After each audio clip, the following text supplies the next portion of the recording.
All right, it's another morning meeting with Chris Hadlock. What we do is we walk about 3 or 4 miles up to the top of a hill here off my little dirt road, and we talk about martial arts subjects. Today we're talking about designing black belt tests, what the black belt test of the future should look like for high-ranking black belts. It's an ongoing dialogue, about 300 days a year. Yeah? And we've had some snacks delivered here to our meeting.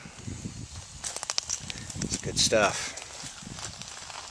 So what we're talking about is Chris wants to design a 5th degree test that's worthy of what he knows and what he does and what he wants to accomplish. And so that's a process, and it's about developing a portfolio of activities. You know, Funakoshi, I was told recently, died as a 5th Dan. If we look at that as the mark, right, you've got to be able to develop at that level Funakoshi-like managerial and organizational tools or strategies or concepts. That's my opinion anyway. So that's a good question to begin your test with. Of course we're going to kick butt and be in great shape. That's a given.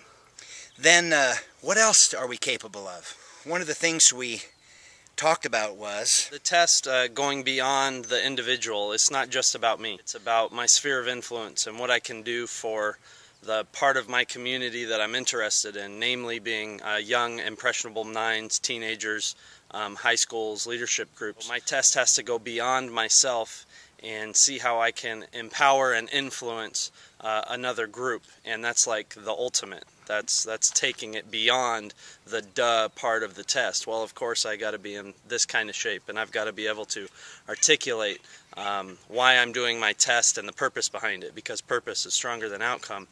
But it's what are you doing for other people? I mean, this is getting up there in the ranks, and you need to start thinking beyond yourself. What we don't have in the martial arts community, I mean, there are some, and there's some good ones too. Funakoshi, Ueshiba, and a lot of other Korean, Japanese, Okinawan, Chinese martial artists, but not very many proportionately to all the black belts we have. We don't have examples of people who've taken their testing to the next level. Not just physically, you know, as champions, because that's a given, that you're going to be as good as you possibly can be, but who've taken it organizationally, who've left something behind, who've affected, like when Master Ernest Reyes tests, thousands of people are affected, thousands, because of the quality of his diet and his training increase. He then gets everybody involved, and everybody has some form of personal improvement through his journey. Once we have 100, 500, 1,000 of these experiences recorded and documented in long journals and blogs and vlogs, right? Now we'll have some examples. We can have black belts look and say, oh, well, look at that guy's test and this guy's test and that guy's test. And when the quality raises, you know, the rising tide will lift all boats. That's why journaling and articulating and writing and in film like this is so important to the new martial arts, to the next generation's growth, yeah?